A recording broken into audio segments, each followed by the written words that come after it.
হাসপাতাল চত্বর এবং সংলগ্ন সড়কও জলের নিচে। রোগী আনা নেওয়ায় হচ্ছে সমস্যা। নিকাশি ব্যবস্থা না থাকায় প্রতি বছরই এই সমস্যা দেখা দিচ্ছে বলে অভিযোগ স্থানীয়দের। স্টাফ কোয়ার্টারের লোকজনও চরম সমস্যায় রয়েছেন। ছবি দেখানো হচ্ছে জলমগ্ন হাইলাকান্দির কাটলিছড়া প্রাথমিক স্বাস্থ্য কেন্দ্র। একেবারে কিন্তু জল ঢুকে সেখানে হাঁটু সমান জল কার্যত সেখানে হয়েছে এবং এই জল কোনোভাবে নিষ্কাশনের উপায় নেই, কোনো রকম পদক্ষেপ নেয়। প্রতিনিয়ত কিন্তু এই ধরনের জল সেখানে জমে থাকে বৃষ্টি হলেই, এমনটাই অভিযোগ করেছেন সেখানকার স্থানীয়রা, সেখানকার হাসপাতালে কর্মরত যারা রয়েছেন তারা। এবং এই ছবি কার্যত যথেষ্ট পরিমাণে কিন্তু প্রশ্ন তুলছে যে কোথায় হাইলাকান্দির স্বাস্থ্য ব্যবস্থা, কেন এই ধরনের পরিস্থিতি। একটি হাসপাতালের ভেতরে যদি এই ধরনের জল জমে থাকে তাহলে যে কোনো সময় রোগীরা কিন্তু সমস্যায় পড়তে পারে, জমা জলে মশা ডিম পারতে পারে এবং তার জেরে কিন্তু বিভিন্ন জলবাহিত রোগও হওয়ার আশঙ্কা থেকেই যাচ্ছে। কিন্তু তা সত্ত্বেও কোনো রকম ভ্রুক্ষেপ নেয়নি এখনো হাইলাকান্দির প্রশাসন এবং স্বাস্থ্যকেন্দ্র একেবারে বেহাল অবস্থায় পড়ে রয়েছে। কেন সেখানে কোনো রকম পদক্ষেপ গৃহীত হচ্ছে না, এই ধরনের অভিযোগ কার্যত স্থানীয়দের তরফ থেকে উঠে আসছে।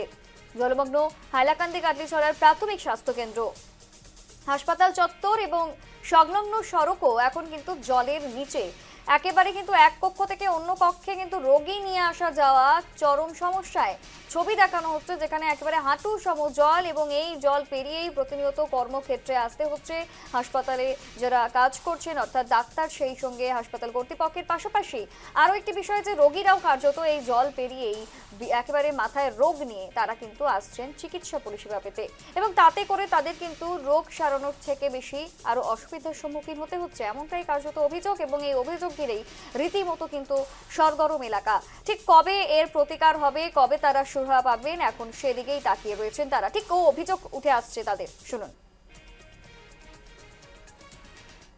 দেখুন, বিগত কয়েক বছর থেকে আমরা লেখালেখি করি আর সরকারের কাছে বিভিন্ন টিমও আয়, আমরা লেখালেখি করি। জিয়ার ভয়াবহ অবস্থা, চারিদিকে নালা বন্ধ, সব বন্ধ।